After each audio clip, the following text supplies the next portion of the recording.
before I get into this, I did realize that I forgot to mention some trigger warnings for this video. I will be discussing misogyny as well as sexual assault and abuse. So if that's something that you really would not like to hear about, if that's very triggering to you, know that I will be discussing that a bit in this video and its presence in Dracula. So definitely, yeah, just be aware of that. And yeah, let's just get right back into my discussion. Hey guys, it's Tori, and today I'm going to be doing a thematic ramble on Dracula by Bram Stoker. I'm gonna set him right there because I do not want to be holding that book up this entire video, especially because I just filmed my wrap up for Victober and I was sitting very straight and my back is killing me. It was like 30 minutes long. I also just don't have good back muscles, or core muscles, so it just was wrecking me. So I need to slouch a little bit more in this one, sorry. But anyway, I wanted to discuss this book more in depth because, as I've mentioned before, I just had a lot of thoughts about it that I just wanted to ramble on about. So I really only have two general ideas that I want to discuss about this, but like the title suggests, I want to ramble about both of them for a little bit. So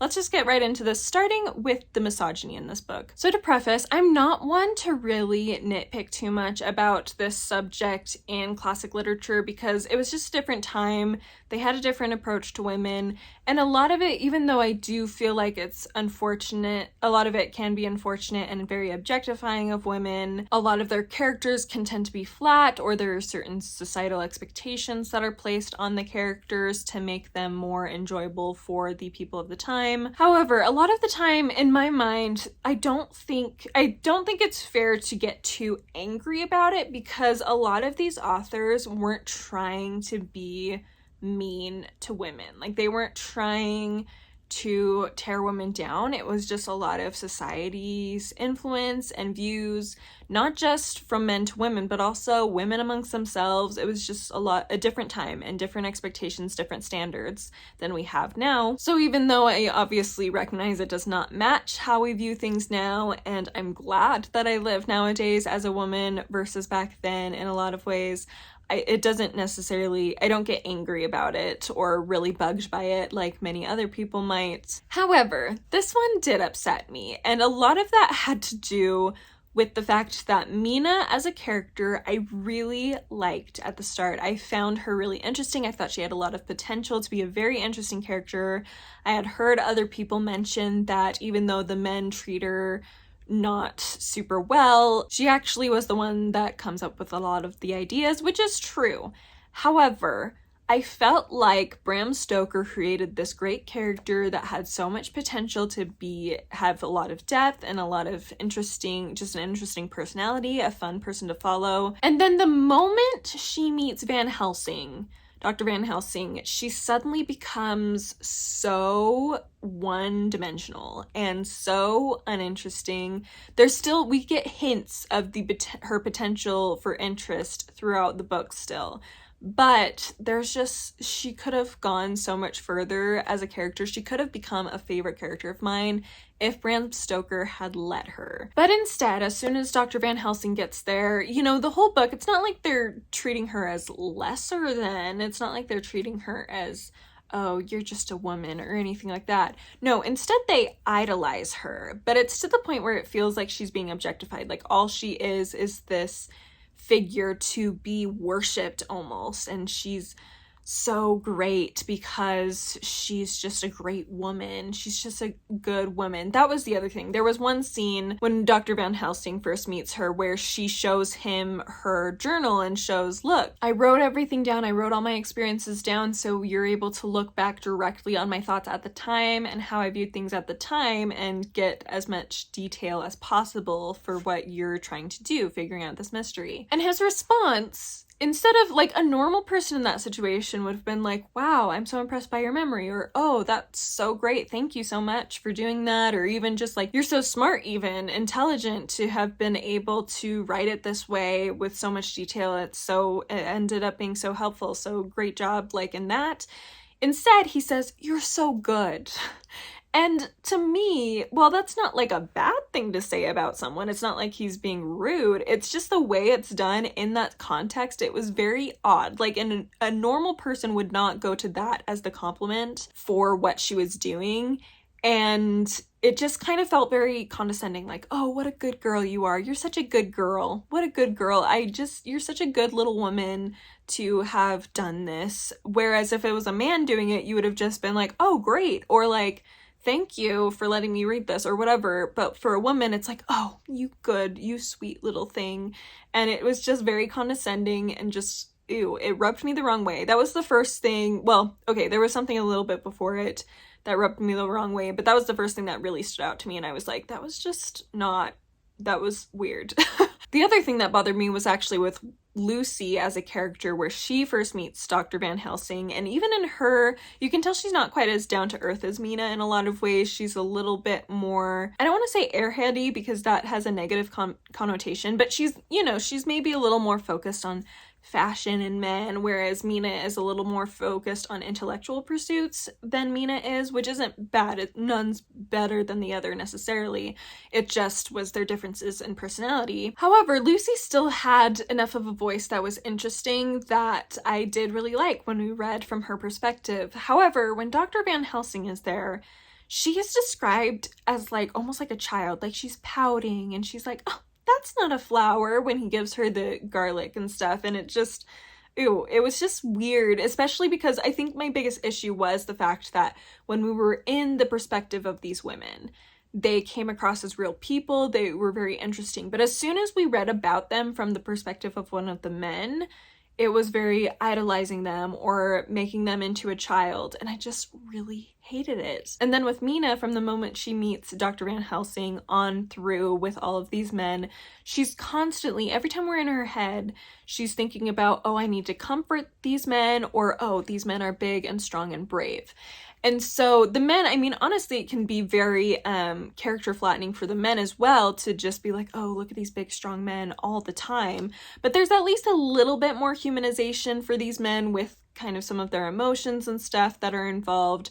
They definitely feel more human in their descriptions than Mina or Lucy do. However, I will argue that Bram Stoker made a very romanticized kind of fairy tale-esque story, and so even the men aren't necessarily the most fully fledged characters in a lot of ways, particularly like Jonathan Harker, I feel like wasn't fully fledged, and a couple of the others I don't feel like were. I think the only one that really was, I think, was Dr. Seward, honestly, was the only one that I felt like we got to know pretty in depth, but everybody else I feel like we got very surface level characterization. So anyway, all that being said, the misogyny in this actually did bother me and made me upset, and the biggest reason is with Mina's character. Like, I really had high hopes for her and I was just let down, and I didn't have to be. Like, Bram Stoker made the choice to turn Mina into a less interesting character as soon as she was surrounded by men, and I just did not like that at all. The second thing I want to talk about is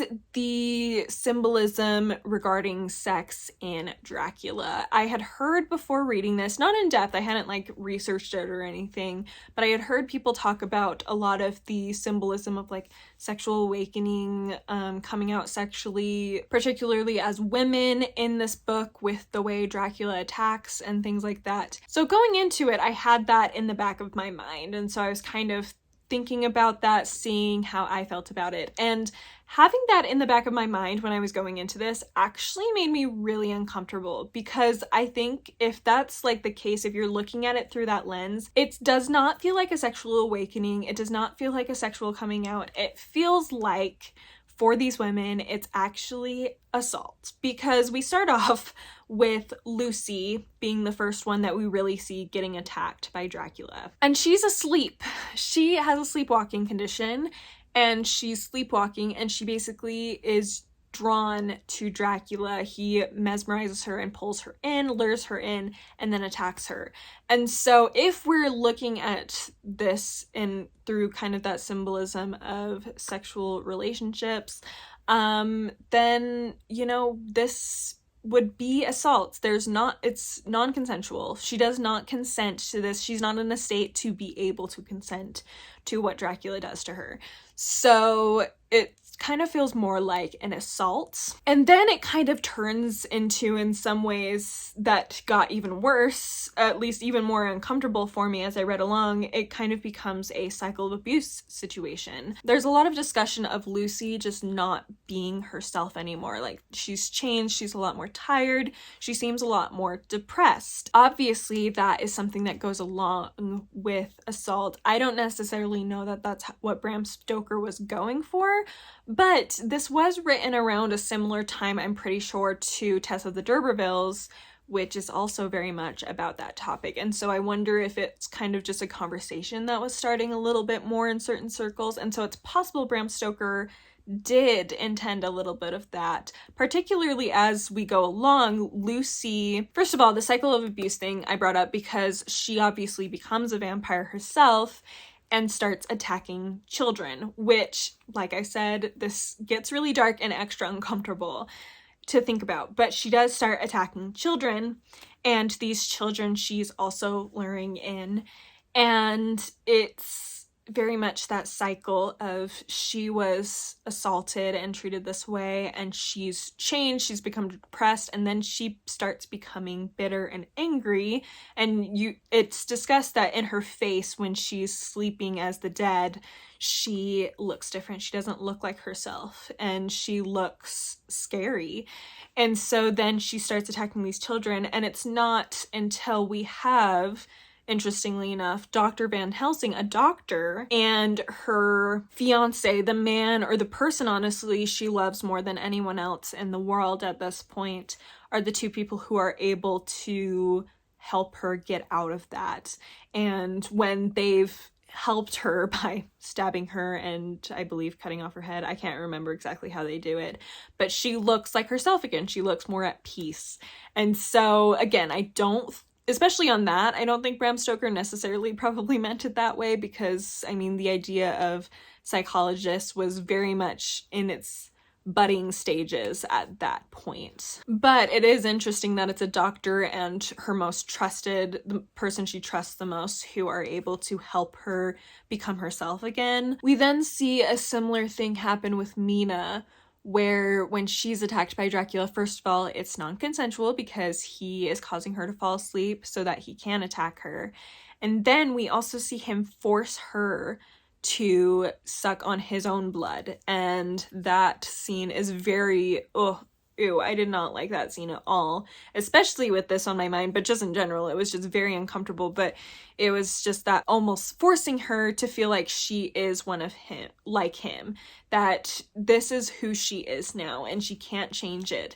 And we see how she almost is fighting against that idea. She doesn't want it to be true, but she really recognizes, but his voice almost is getting into her head. That's what she is now, and that she is impure, and that she is not worth her husband's love anymore. And we're able to kind of see that, and she holds strong for a long time, but it does start to change her until they're able to end the cycle by ending the person who's perpetrating that cycle with Dracula, which, you know, I mean, that part, you could argue sense of justice of, like, he gets his, and then everybody else is able to find peace, as well as him, because chances are him becoming a vampire was because someone else turned him into one. And so, again, that cycle really continued with Dracula, and he's just continued it himself.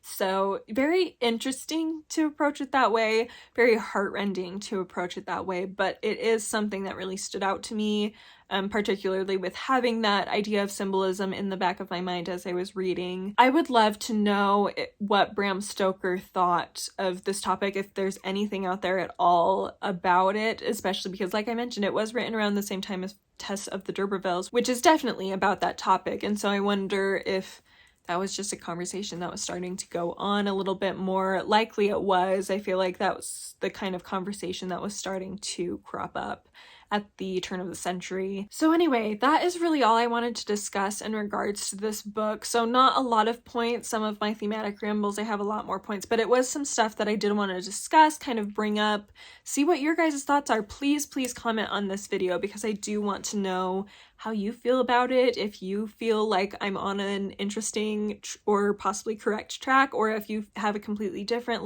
view on the situation. Also, with the misogyny in this book, what were your thoughts on it? Did you feel like, I know I've heard someone mention that they thought it was like a joke, like it was so ridiculous that it had to have been a joke by Bram Stoker. I've heard other people like really hate this book because of the misogyny in it. So I just would love to hear your thoughts. Like, this is one where I really would like a lot of comments if you have read this book and what your thoughts were on it, because I think that it lends itself to very interesting discussion. So anyway, that is it for me for today. Thank you so much for watching. I hope you're having a wonderful week, and I will see you next time.